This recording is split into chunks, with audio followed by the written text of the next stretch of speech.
still preparing for the live stream, so just a sec. I should probably start joining earlier so that I can get it set up sooner. There we go. Okay. And back here. All right. Happy New Year, everyone. Like Carla, I still have some Christmas-y stuff going on in my atmosphere because, you know. Oh, no, this is Epiphany. Epiphany is tomorrow. Because it's not real. Well, I say Christmas, I loop it all together. My bad. I just know that for me, take down your Christmas tree right after Christmas. You've got to wait until I guess it's after Epiphany. Is that when it is? Yes, that's tomorrow. That's typical. Yeah. So for me, I'll take my stuff down probably this weekend, or after tomorrow. I'll probably just start taking a little bit down at a time. Anyway, you didn't sign on to hear that, how I manage my household. I did want to mention, so we had a few questions. I know we're going to talk about online church and, what we're all using. I also want to talk about fraud prevention because we had an interesting email. Could have been yesterday, could have been today, I'm not sure.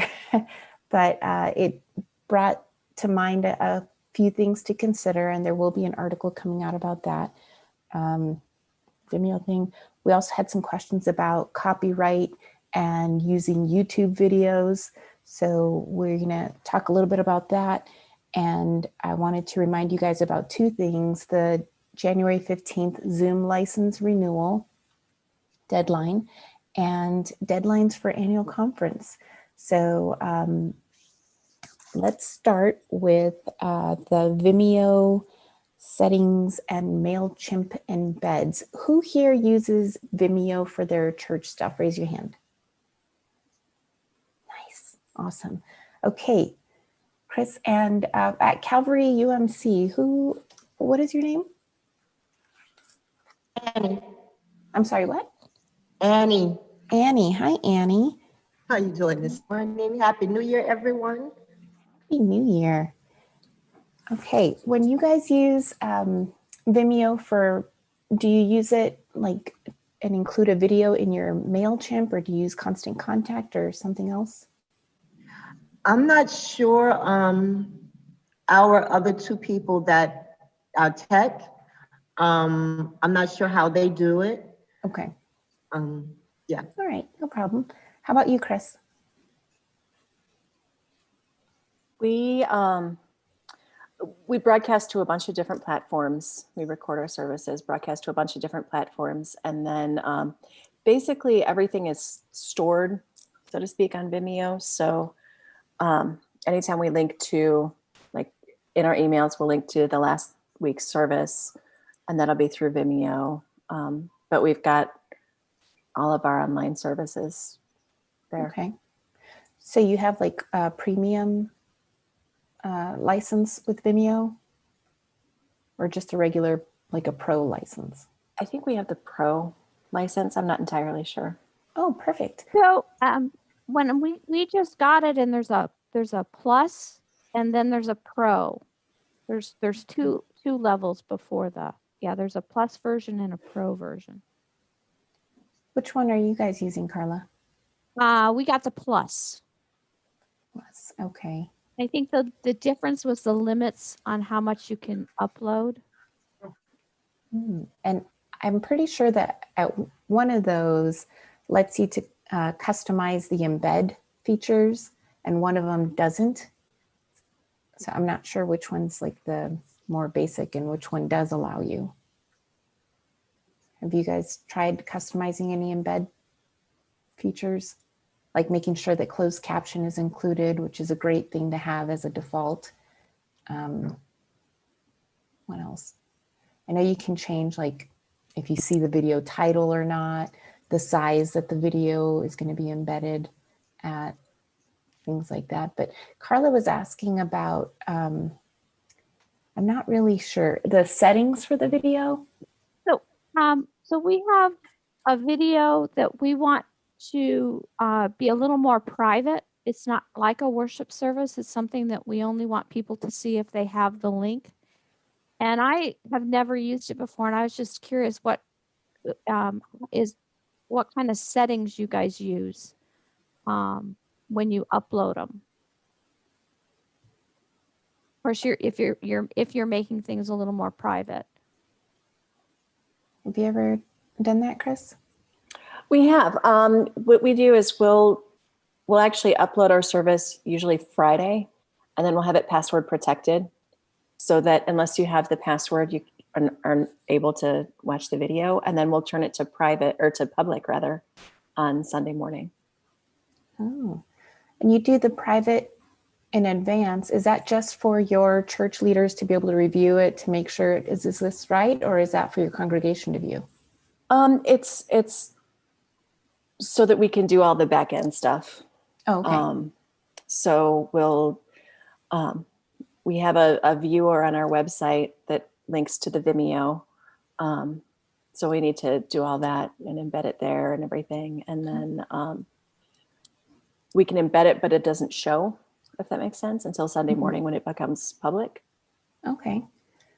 So then let's say I'm the one leading worship from your church. And so you embedded the video that was pre-recorded, it's all done, and you maybe sent me the link to that same page where everybody sees it, or do you send me the link to the video and the password?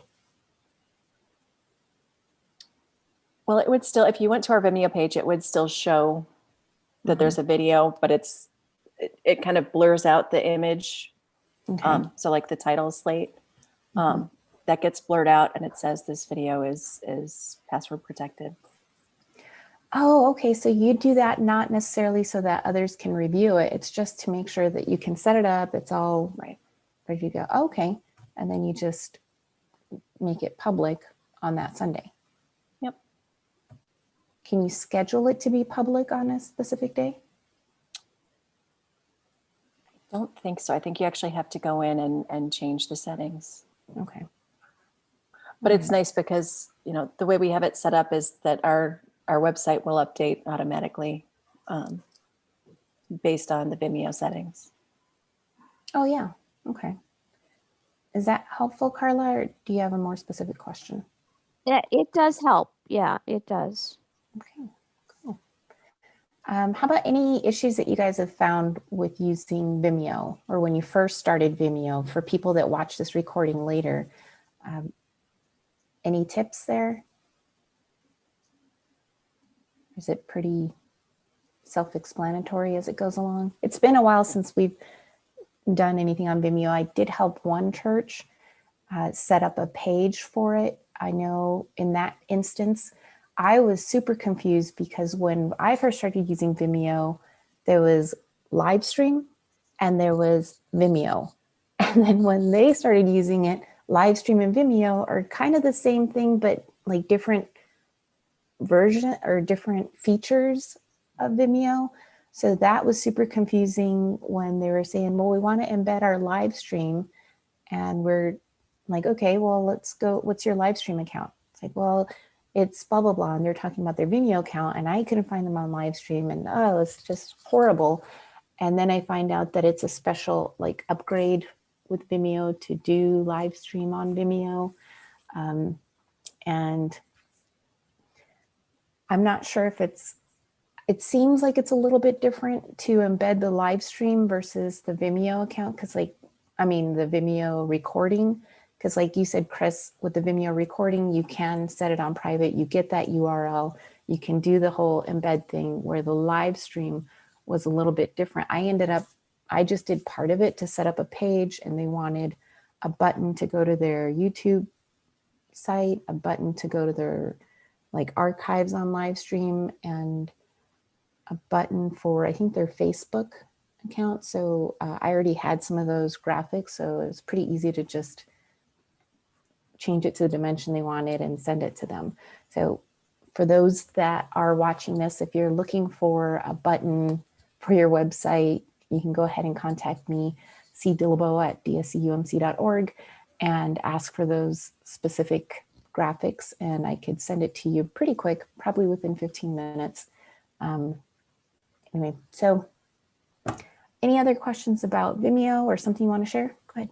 I have one question. One of the things that I tried to do and it just didn't work is I tried to select an image to be my thumbnail, and I wasn't getting it to work. Is there a trick to that? Yeah, they have to be a certain size, both, well, they can't exceed, I think it's 2 megabytes. So I know a lot of times we want to use a PNG because then you can resize it to whatever and your image will stay crisp. Doesn't matter how many times you save it. Or a JPEG, the more each time you save it, the quality reduces more and more and more. So get your JPEG created to YouTube thumb or your PNG or whatever you have to a YouTube thumbnail size, and then just save it as a JPEG, and then you should be able, it should work just fine that way. I mean, I'm thinking about the dimensions. I think it's 1280, no, 12 something by 1020, maybe 1280 by 1020, I believe. Have anybody used, they had a feature that said that you could watch the video and select an image from the video. Has anybody Oh, used that? Or do you, Christy, how did you do that? Because I was having a problem with that one too. You can do that, but it selects like 5 images from the video and you don't get to pick what they are. Or there is a way that you can get on and play the video and then click it and say, this is the one I want. But it's been a while since I've done that. I forget how to do that. What I usually do is I'll go just on my laptop, I'll play it and then I'll pause it. I'll make it full screen. And then I'll do a screenshot and then I'll just cut it down and edit it that way. If there's something specific from the video that you want, if there's like a frame that you'd really like to use. I think the dimensions might be 16 by 9, which would be 1020 by, or no, it'd be 1920 by 1080. So you could do a PowerPoint. Yeah. Yeah. I know this isn't out of the box thinking, but sometimes I forget to just Google those quick things that you want to know. Sometimes if you just type them in, they'll tell you exactly how to do that one thing. So you don't have to like go through training videos or whatnot. Sometimes I forget, but I can do that. So Yeah, perfect. Great tip. That's why I don't have the numbers memorized, because I'll just always, what is that? I'll Google it and find the right dimensions. All right. And then how about with embedding videos in Mailchimp? I think that one's pretty simple. Either you grab the embed code and use the code thing for Mailchimp or the URL. Either one should work out. Hey, JC. Great to see you. All right. What's that? So the other items that we have to kind of touch base on, and feel free to, if you guys want to jump in and say, hey, I've got a YouTube question or anything like that, we can go ahead with those. Like I said, we're going to go touch base a little bit on annual conference deadlines, Zoom license renewal deadline, fraud prevention, and copyright and YouTube videos. I'm going to jump in, I guess, since I mentioned YouTube, with the copyright and YouTube videos. I just had a question about from one church that was wanting to know, I guess, some legal advice. Disclaimer, I'm not a lawyer, but I have had to ask a lot of copyright questions from ccli.com and other areas, had to do some research on YouTube. And anyway, so the question was around using YouTube videos in their worship service. And, what are the things that they needed to watch out for? What I said was basically, in a nutshell, anytime that you're going to, well, before I do the nutshell, so you can easily share somebody else's YouTube video, no problem. You could include the link to that YouTube video in an email message and tell people, watch this video for inspiration on blah, blah, blah. Anything like that where you're not including it, actually embedding it into your recording, that's all fine. That's almost like checking out a book from the library. You're just, borrowing that information. You're not writing your own book with somebody else's writings. You're just kind of sharing that book. You're sharing that video. That's all fine. No copyright issues whatsoever. However, if you show the video, let's say you're doing Zoom like we are, and we're simulcasting to YouTube. If we showed the video on YouTube right now, somebody else's video, somebody else's content, now I need to be worried about copyright issues because I don't own that video that somebody else told me about, that I discovered, whatever. So the rule of thumb is anything that you broadcast or record so that you have that archive video or put that out there on social media, it becomes an archive. Anything that you use that you yourself did not create or your worship team did not create, you have to be wary of copyright issues. It could be an image.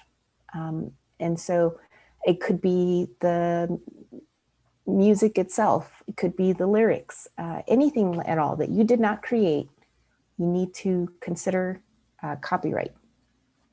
So if my church created a beautiful singing, or maybe a bell choir session, I don't know, video, and Sarah Allen's church wants to use it, Sarah might reach out to me and say, hey, do we have permission to use it?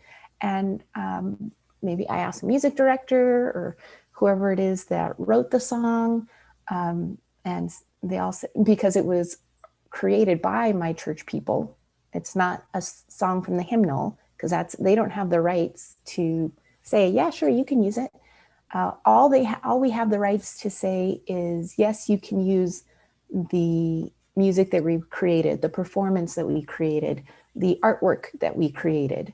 But if it was a performance that was from the United Methodist hymnal, then we can give you written permission via email, just saying, yes, Christina Dillabo's church gives Sarah Allen's church permission to use the performance recording of blah, blah, blah song from the hymnal in their own worship recording or website or social media channels.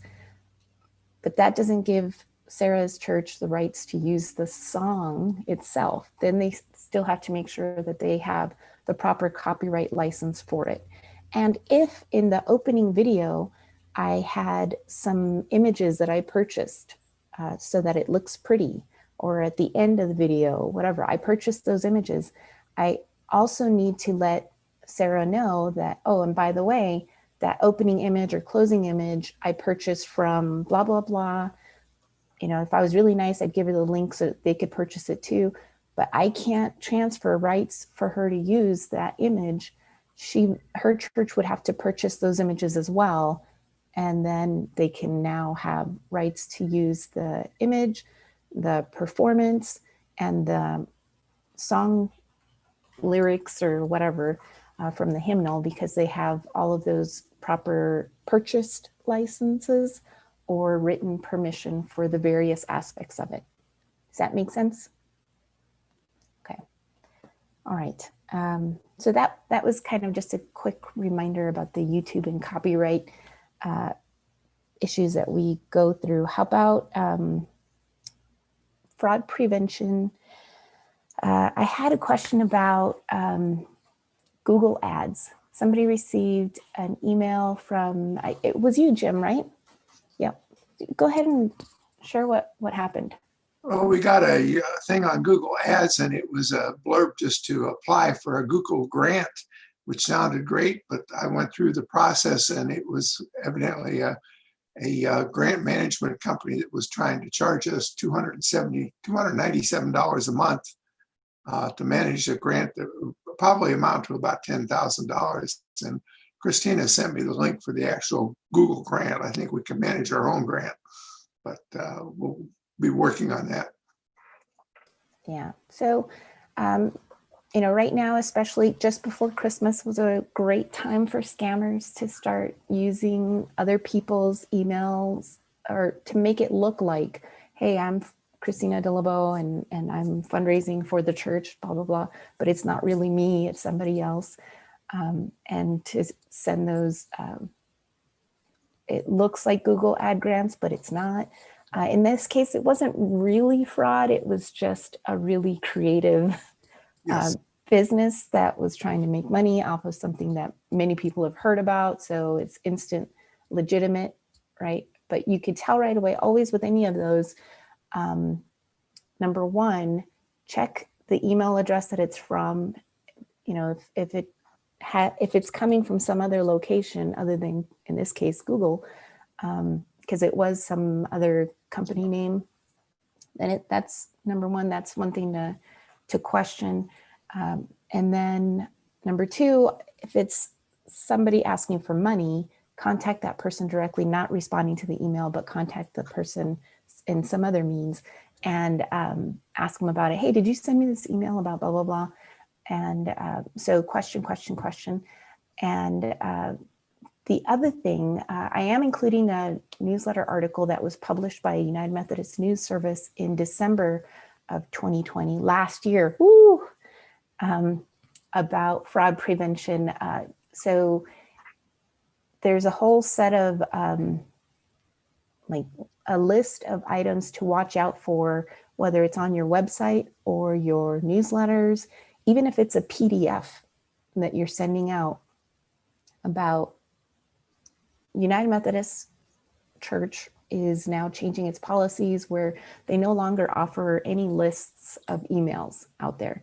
And some conferences, including ours, are being very careful about not including directories in their journal anymore. And so even if, let's say if we have, like, I'm going to have to do a good audit on our conference website. I don't know that I've been careful about that because we had that email encoder thing on our website. So I didn't think it was an issue, but now United Methodist Church is recommending just don't have lists.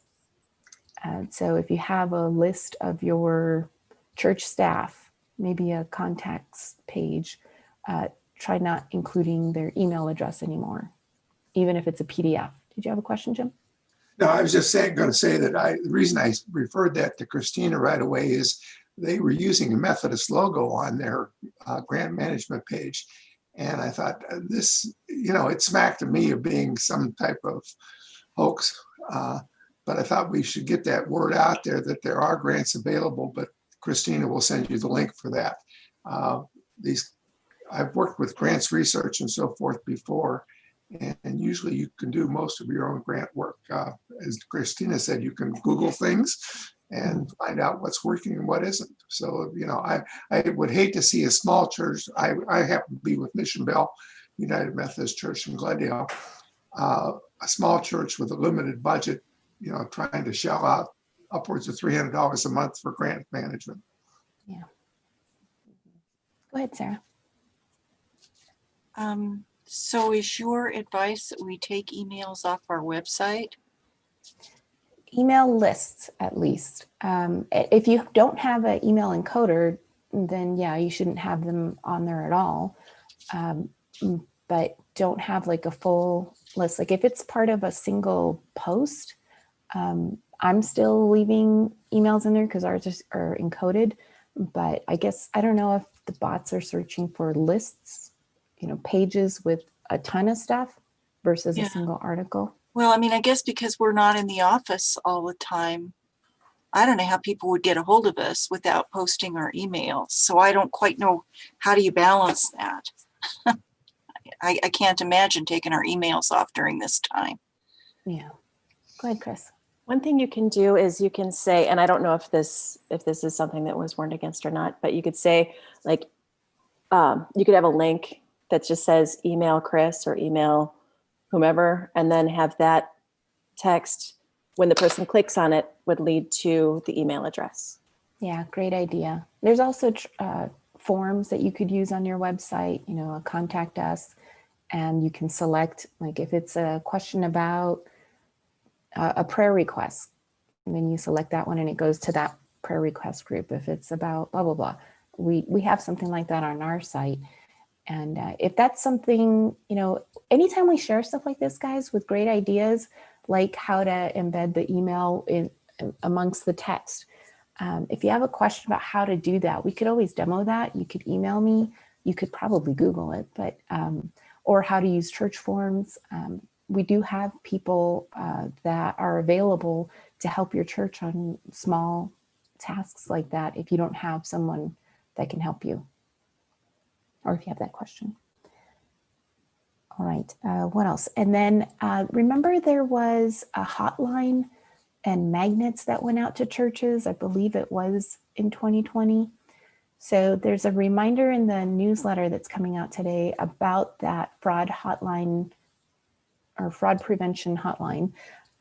Just to, and it has like a little sample article that you could put in your church's newsletter. You don't have to use that. You can do anything else, but we're just asking that you guys remind your congregation, your community, that that is available. And as we were writing that up, I'm thinking, I suppose originally we told people to put the magnets up or print a poster and put it in your high traffic areas, like in the bathrooms or somewhere else, right? But now with COVID, I'm sure that stuff has changed. So think about where your posters or magnets are at and if you need to relocate it. Of course, you don't want it to be somewhere super prominent for just a visitor that might be stopping by your church to see, like, wow, what's this all about? I don't know that I want to join this community, but somewhere that your members could see it easily, maybe wherever the money counters meet, or I don't know. Just think about where that could work and make sure that your information is still readily available, and think about sending it out to your congregation as a reminder. Okay, what else? And that one, we did the copyright. So the Zoom license renewals, I've got the deadline as January 15th.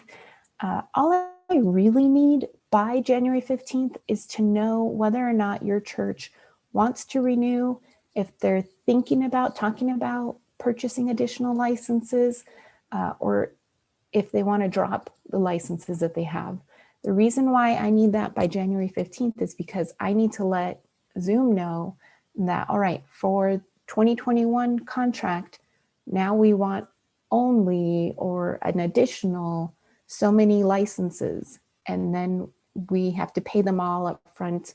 It's near the end of January, but I need to provide them some time to add those additional licenses or to drop those additional licenses, change our contract, and then we can renew on the 27th. So even if you're not quite ready to pay for the additional licenses, if that's the plan, still give me the heads up so I can make sure we have enough spots available, because although you will be able to buy new licenses in February or March or whatever, I'm trying to simplify things so that we have the one renewal date. And so ideally, I don't want to have to add additional licenses after January, because then that messes things up again. So I won't be a meanie and cut everybody off. I want to make sure everybody has what they need, but hopefully everybody else can help out too and help to get us synced up. So that was the big deal with it. And January 15th is the deadline for that. Any questions? Yeah. So just to let you know how I was having the problem getting the background screen on and could not get it on. I ended up just going ahead and buying the personal pro version or whatever, and it works. And so I know you had one other person that could never get their background to work on the licensed copy. That did work for me to just give up on the one that we had and get a new one. So we probably won't be renewing. The problem is if we would ever have to vote again. I didn't buy the version that had the ability to do voting, because that was another $100. And so I'm going to go ahead and say, for us, we're going to give up on our license, but then we'll have to do something else if we would ever need to vote. Yeah. But that was the only feature that I didn't get. Okay. Just, because I know you had at least one other person that was having problems that you might tell them that was my solution. Okay. So, and I did mention it, Sarah. I'm so glad that you joined us today because I couldn't remember and I couldn't find any emails from you while I was meeting with our Zoom account rep about it, because they had actually scheduled with our account rep and somebody else that's new to Zoom. That new person to Zoom is actually a certified something or other for Zoom, and he was switching over to try to become an account rep. So that's why he was meeting with us. And I said, I have had a reoccurring issue with just one license and then later one more license where the virtual background was not working. And so they're like, well, what's the email address? We can research it because that should, something weird is happening there. And I couldn't find your email address. Don't say it now. I can look it up now that I see your name, Sarah Allen. And like, I'm telling you, I have several conversations with her. I just could not find it. So if you want, I can reach out to them and have them look at that. Well, maybe because, I'm going to be retiring in July. And so the new person would have the same issue potentially. So if we can resolve the Desert Southwest Conference link, that would probably be better. Yeah. What's your church? Payson. Payson. Okay. Sarah.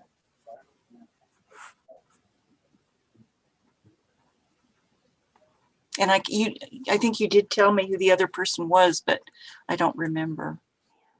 That's okay. Okay. So any other questions about the Zoom licenses?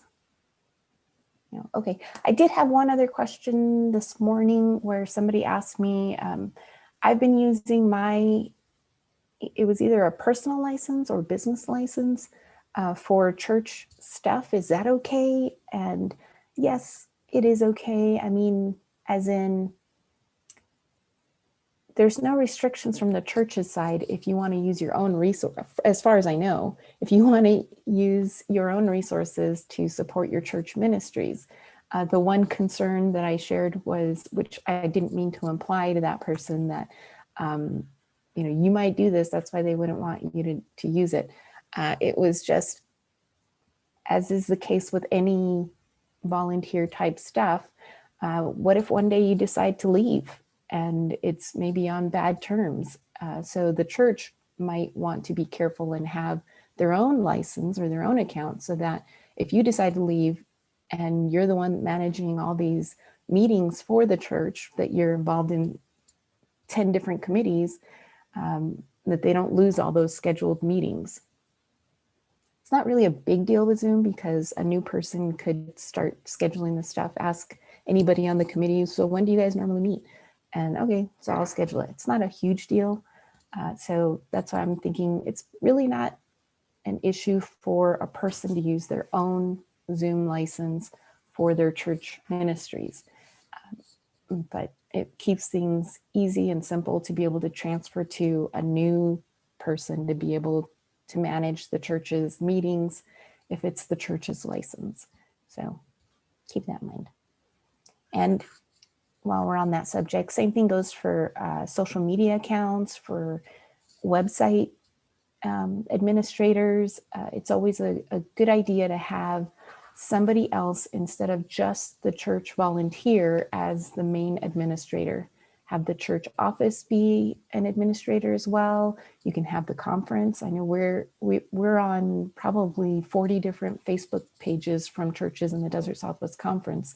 We don't do anything with them, but it just keeps it where there's one consistent person that has administrative access on there. So as pastors change, as volunteers change, whatever, you have someone to go to be able to recover, hey, we need a user name and password for so-and-so. Yeah, go ahead. I'd also just mention that I did finally convince our church to get a church credit card. And the main reason was that when renewals come up and it's to a pastor who's left, well, that, caused a lot of problems, and we lost stuff for a while till we figured out what was going on. And because the license expired and blah, blah, blah. So if you're in a church that doesn't have a church credit card and you're trying to manage these accounts on your personal credit cards, I think that the dilemma always is on a church credit card is you've got to get the trustees or someone to vouch for the credit card. That's putting them at personal risk. However, for the continuity of the church, it's better to have a church credit card that these kind of renewal things come to. And so that's what we did, just as a heads up. Good idea. Well, and just from I came on board immediately after our church administrator was killed in an auto accident. And so none of us are guaranteed tomorrow, and you just don't know how people are going to walk in. So I would wholeheartedly recommend that you have a list of passwords somewhere secure, maybe in your vault or your safe or whatever, because that was not pretty.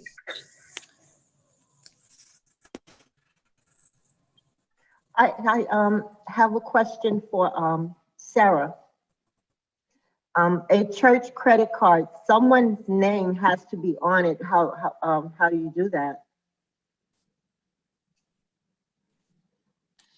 So what we did is we have three major things that we spend money on.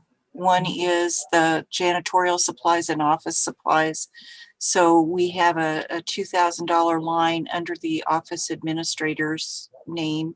Mm-hmm. We have a $3,000 line under the trustee's name, and we have a feeding program. And so there's a $2,000 line under the person that's in charge of that. And then the trustees manage those accounts, and all the receipts have to go to the treasurer by the end of the month each month, Mm-hmm. or it becomes their personal liability. We'll pay it, but if they don't, we have it in policy that if they don't turn in the receipts, that it becomes their expense. Mm-hmm. So, so we tried to back it up as many ways as we could. But you're right. I mean, and you've got to then have either your church council president or your head of trustees that's willing to be the signer on the bank Mm-hmm. to, handle that, which is, it's hard to double identify that person, but that's, the best we could come up with. So it's not easy, but it's I think safer for the church to not lose things that are renewable. So Mm-hmm. I had one question though. We also had the same problem with software licenses. You want to make sure that you have several people on those in case anybody leaves or passes away, that you can, have some continuity there too. Thank Great you. tips. Okay. Then the last bit that I had was about annual conference deadlines. And I feel like it's a clickbait because I don't really have any deadlines to share. It's just to let you guys know that Sessions actually hasn't met yet. I'm sharing this because I have had a couple different people ask me about whether it's a conference committee that wants to know what's the deadlines for blah, blah, blah. But let's see. Yes, sorry. Okay, I got sidetracked by the chat. I'll get to that, JC. So what you need to know is two things as church communicators. Number one, get your your lay members to annual conference to subscribe to conference news. It's just dscumc.org/subscribe. There they'll see a whole list of newsletters that they can subscribe to from the conference or the district, conference committees, from the bishop. But the one where they will definitely get email updates about anything having to do annual conference is the one that says conference news. So get them subscribed, they'll fill out that form, and then they have to go to their email account to confirm that subscription. That finishes the process, and now they'll start receiving updates about annual conference.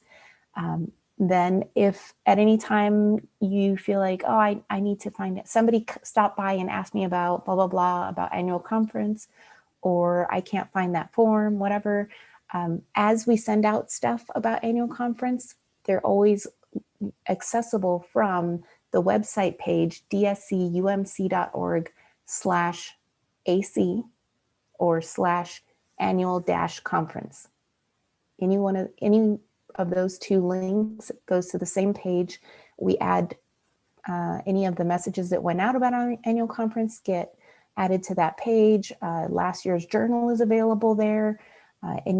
As soon as we know about the official dates for annual conference, those will be added there. There is a date there because that's what was voted on passed at the last annual conference.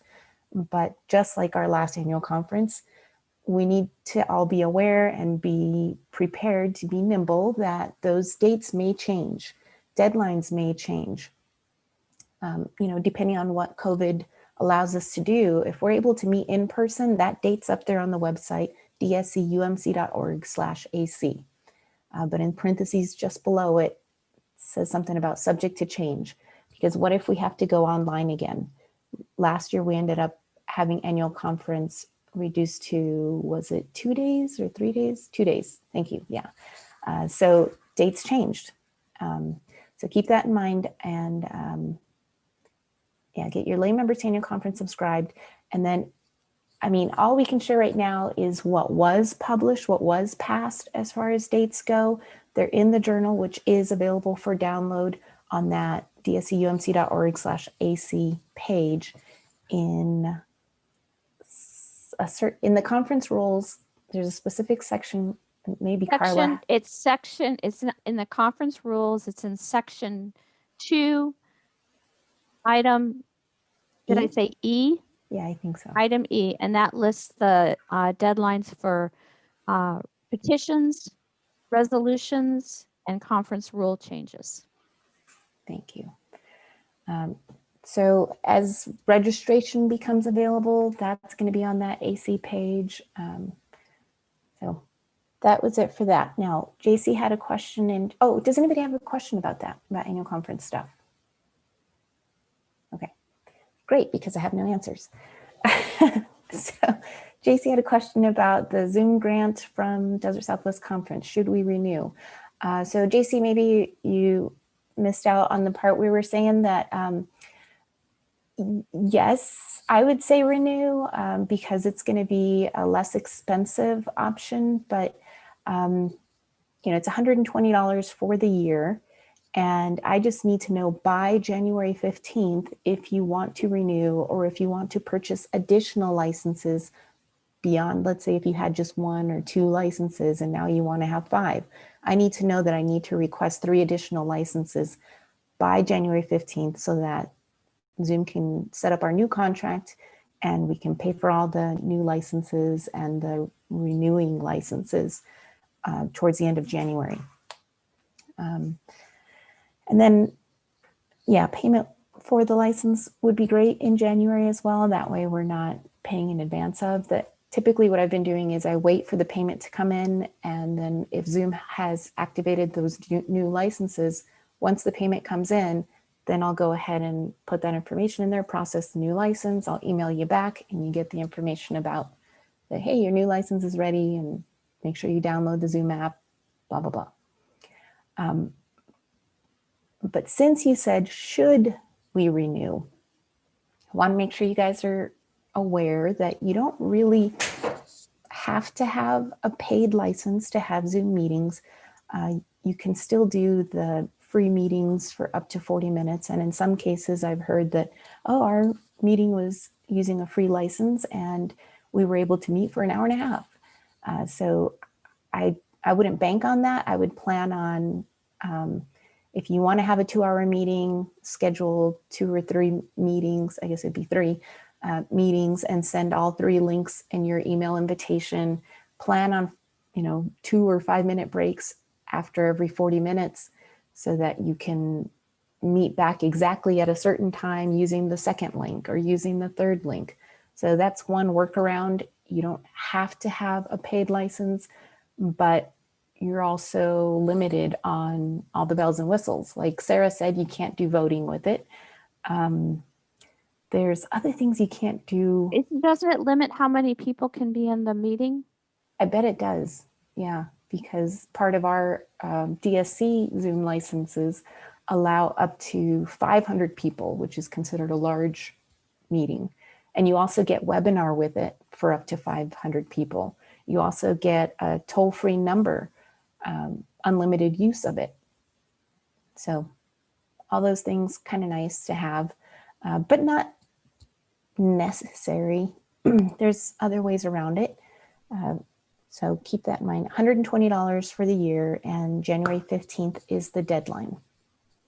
That toll-free number was a real blessing to us for our Christmas Eve service. We actually got several of our very disconnected people to join in via the telephone this time, so that was good. And by several, I mean like 6, but that's way more than we've had, so I was really excited about that. So. Awesome. That's great. Great news. Because I know it's still a continuing struggle about connecting with people that are not normally online. I've heard of some churches that ended up purchasing iPads, like basic iPads for some of their members. It probably was maybe 3 members. I don't know how many it was that didn't own a device, but they were willing to learn, and all this. Maybe they purchased them and they're still owned by the church, and those members just use it for now. I don't know, but yeah, it's a continuing struggle for many of us, and we'll keep working at it, I guess. Anything else to share? How about some good news? Anybody have some good news?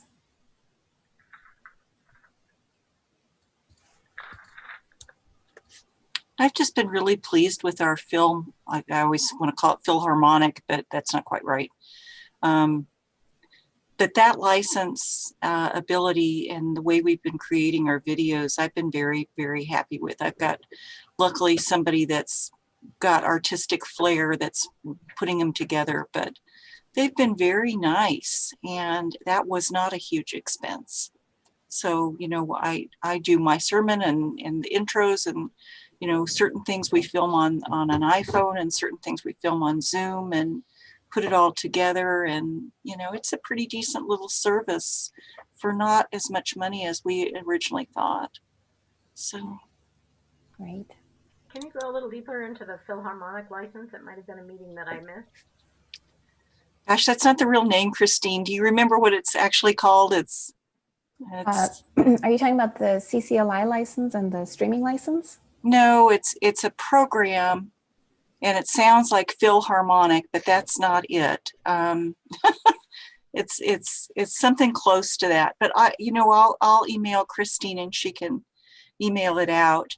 But I think it was only $150 or something, and it gives you the ability to manipulate in a variety of videos and music and other things. And Bobby, who's my administrative assistant, really splices things in well. And so you feel like you've got a whole service. And the people at Central United Methodist actually coached us, and they are very sophisticated at it. So that maybe that would be something that we'd want to put together a webinar on how you do that. But if you ever want to look at any of our videos, they are all on our church website. And so that's just paceandumc.org. And so you can see how, we do about a 40-minute service. We probably have 3 to 4 songs.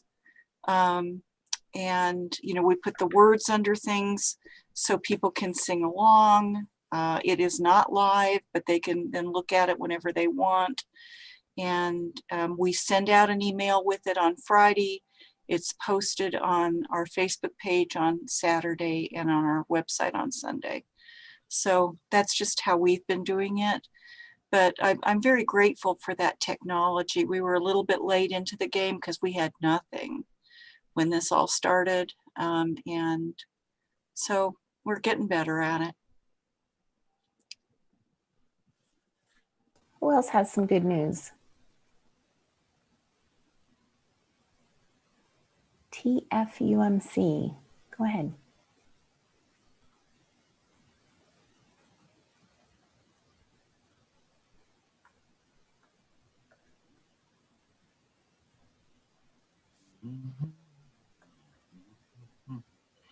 There you go. Oh, there we go. Did you call on me? Sorry. Yes. We had an absolutely wonderful drive-through nativity. Sorry, a lot's been going on at our church, and we had our pastor pass, and it's been a very tough week, few weeks for us at Tempe First. And but we had the most amazing drive-through nativity on Christmas Eve. And it was a huge success in not just in the church, but in the community. We had over 150 cars drive through. Yeah, we had constant stream. I think we only had one break the whole 2 hours it was going.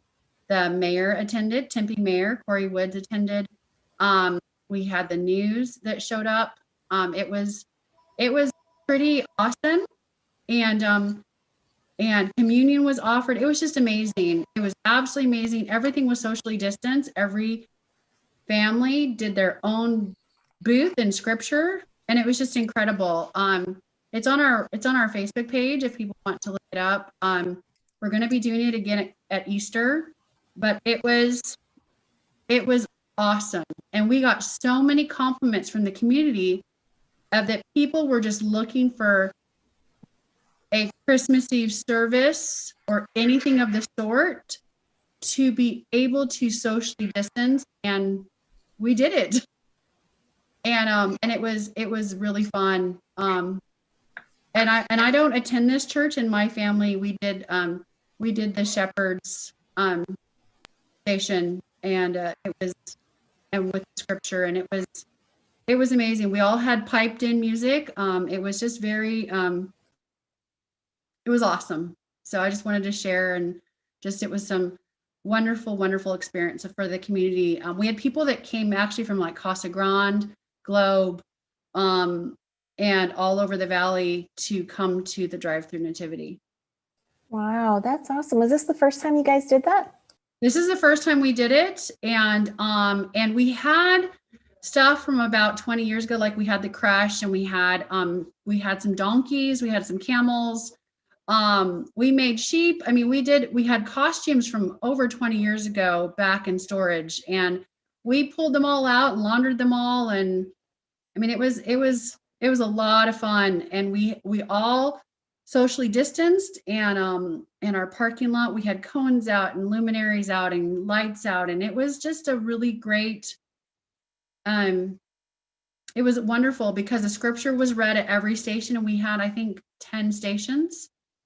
And it was awesome, and it was a great that donations were accepted, and it was a huge donation night too, and we did not ask for donations; they were just given. So it was wonderful. We had a really wonderful Christmas Eve, and it wasn't a super spreader, so that was great.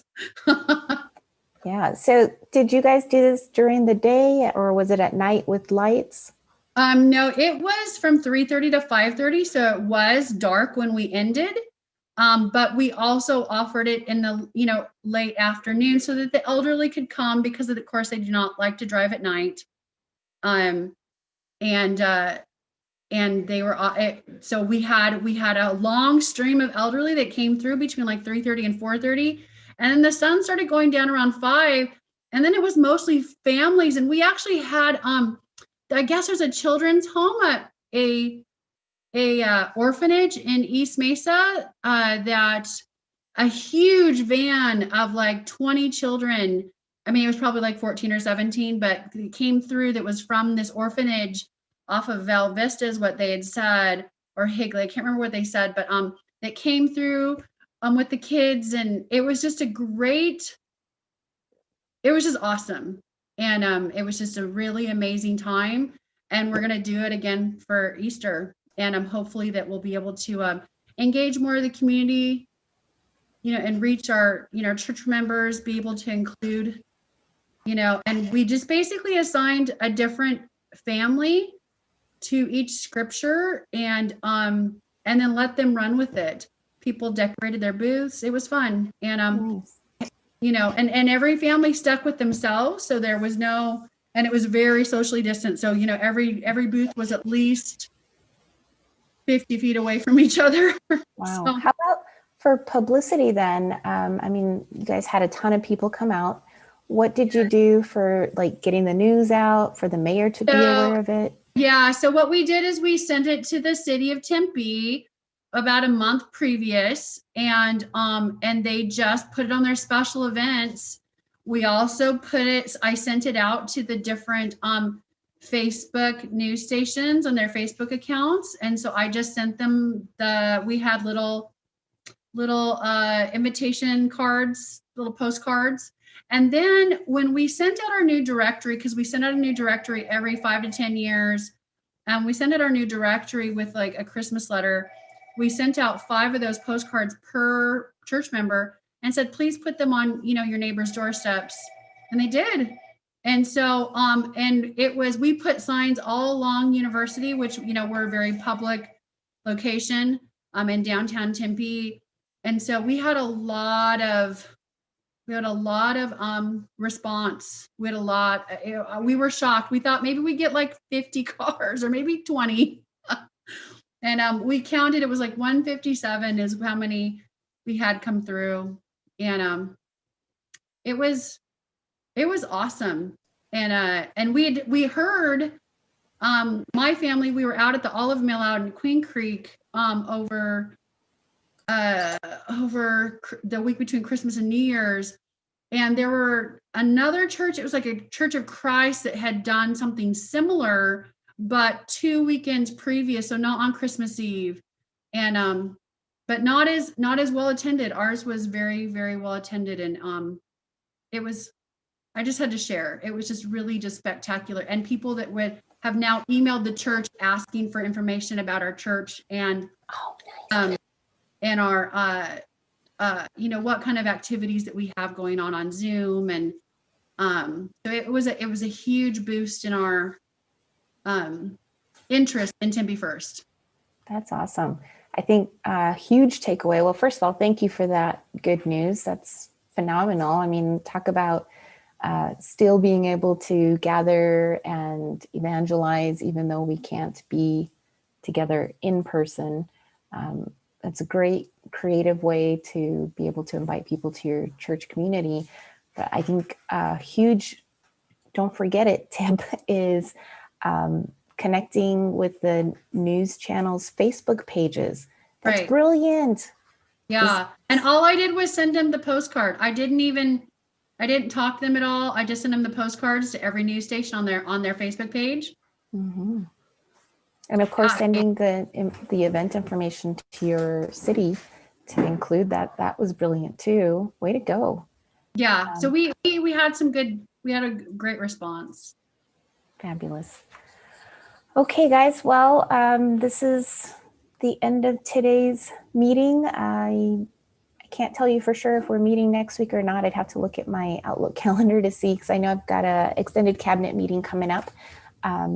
But feel free to email me, cdillaba, or actually communications@dscumc.org. And there, you don't have to worry about spelling then.